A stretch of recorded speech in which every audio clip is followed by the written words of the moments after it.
अस्सलाम वालेकुम दोस्तों आज मैं आपके साथ समोसों की रेसिपी शेयर करने जा रहा हूँ। तो ये देखिए, ये मैंने उबले हुए 1 किलो आलू ले लिए मैं और एक दरमियाने साइज़ का प्याज ले लिया है। इसको मैं बारीक काट दूँगा।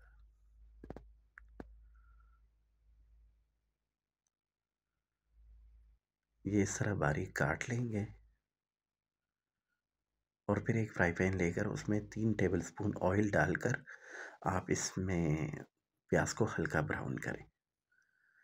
ये देखिए, मैंने चूल्हे से उतार दिया हुआ है और उसमें मैं ये सारे मसाले डाल रहा हूँ, जिसमें सुरख मिर्चें, अजवाइन, ज़ीरा, कलवंजी, गरम मसाला, ये सारी चीज़ें शामिल हैं।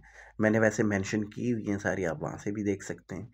अब इस मसाले को 1 मिनट तक भून लेंगे हम और इसमें फिर आलू डाल देंगे उबले हुए। उबले हुए आलू डालने के बाद हम इसको मैशर से मैश कर लेंगे।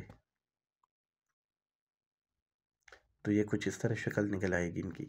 अब इसके ऊपर चूँकि दोस्तों मैंने नमक पहले नहीं डाला था, तो मैं अभी आधा टेबल स्पून इसमें नमक शामिल कर रहा हूँ और आधा नींबू मैं इसके ऊपर छिड़क दूँगा।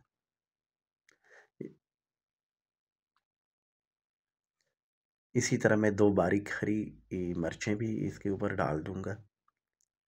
अगर आप चाहें तो ज़्यादा मिर्चें भी डाल सकते हैं, अगर आप ज़्यादा मिर्चें खाने वाले हैं, तो ज़्यादा भी डाल सकते हैं, लेकिन हम कम ही खाते हैं तो मैंने सिर्फ 2 ही डाली है। अच्छा दोस्तों, इस पॉइंट पे मैंने इसमें सब्ज़ धनिया शामिल कर दिया और इसको मैंने मिक्स कर लिया हुआ है। आप यकीन करें, इसका इतना अचारी टाइप जायका आता है, बहुत मज़े के लगते हैं समोसों में ये। तो ये अभी मैं एक फ़रात लूँगा और इसमें मैं डाल दूँगा आधा कप पानी। ये पानी जो है ये नीम गर्म है। इसी तरह मैं आधा कप घी डाल दूँगा, आधा चम्मच मैं ज़ीरा डाल दूँगा और आधा चम्मच ही मैं नमक डाल दूँगा।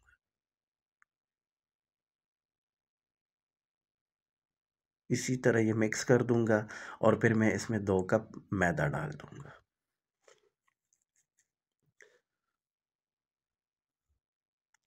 2 कप मैदा डालने के बाद मैं इसको अच्छी तरह गूँध लूँगा। अच्छा दोस्तों, आप सोच रहे होंगे कि इसने ये मतलब पहले तो लोग मैदा डालते हैं, फिर दूसरी चीज़ें डाल के वो करते हैं। तो ये बहुत ही आसान तरीका है। मैंने पहले इसीलिए दूसरी चीज़ें सारी मिक्स कर ली, ताकि आटे के आटे में अच्छी तरह ये मिक्स हो जाए।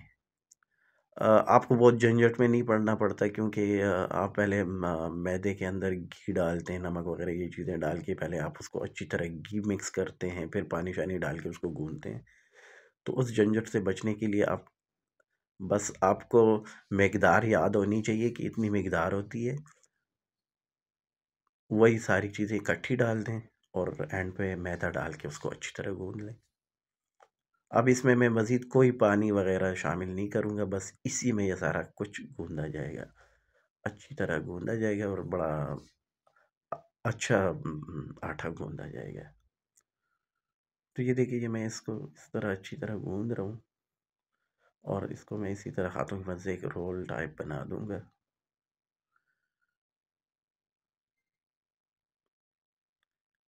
इस तरह रोल टाइप बनाने के बाद मैं 10 मिनट तक इसको राइज़ होने के लिए छोड़ दूँगा।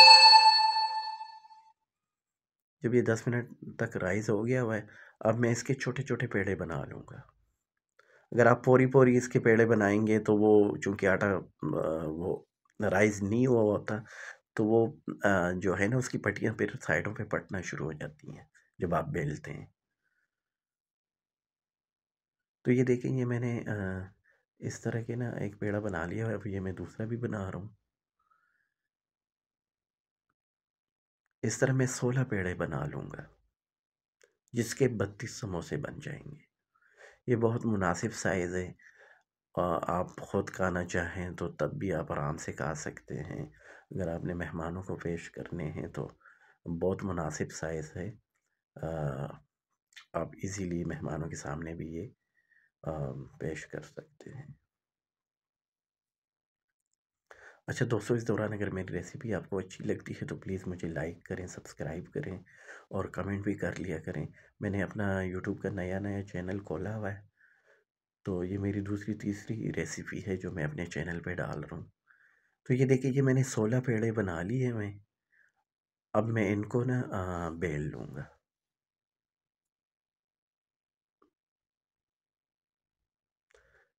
ये देखिए, ये मैंने मैदा डस्ट कर लिया है शेल्फ के ऊपर। अब इस पे मैं पेड़ा रख के इस तरह बेल लूँगा। अगर आप मैदा छिड़क के नहीं बेलना चाहते तो आप ऑयल भी लगा सकते हैं। थोड़ा सा शेल्फ पे भी ऑयल लगा लें और ये रूलर जो है इस पे भी ऑयल लगा लें, तो आप उस तरह भी बना सकते हैं। लेकिन मेरा हाथ चूंकि मैदे पे बैठा हुआ है तो मैं शुरू से मैदे में डस करके ही ये पट्टियाँ बेलता हूँ। तो आप भी अगर चाहें तो इस तरह भी कर सकते हैं, अगर चाहें तो विदाउट मै डस्ट मैदा किए बगैर भी कर सकते हैं ऑयल लगा के।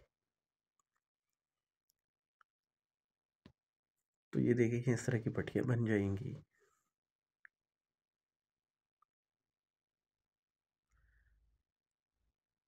इस तरह सारी पट्टियाँ बनाने के बाद ये देखिए, ये मैंने एक पट्टी लेकर उसको फोल्ड कर दिया था बराबर बराबर में ना, तो इसके बीच में एक निशान बन जाता है। फिर उसी पे आप छुरी फेर के आप उसको आधा आधा कर लें। अब ये देखिए, मैंने मैदे की प्यूरी बनाई हुई है, साइड पे रखी हुई है, और वो मैंने इस पे लगा के समोसे की शक्ल दे दी हुई है। इसी तरह आप भी समोसा फोल्ड कर लिया करें। अब ये मैं हाथों की मदद से प्रेस करूँगा ताकि ये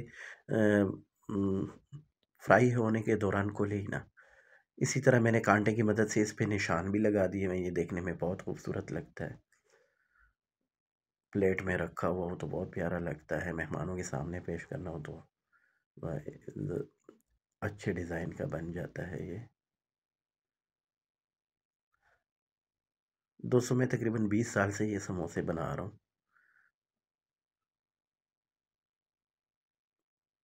तो ये देखें।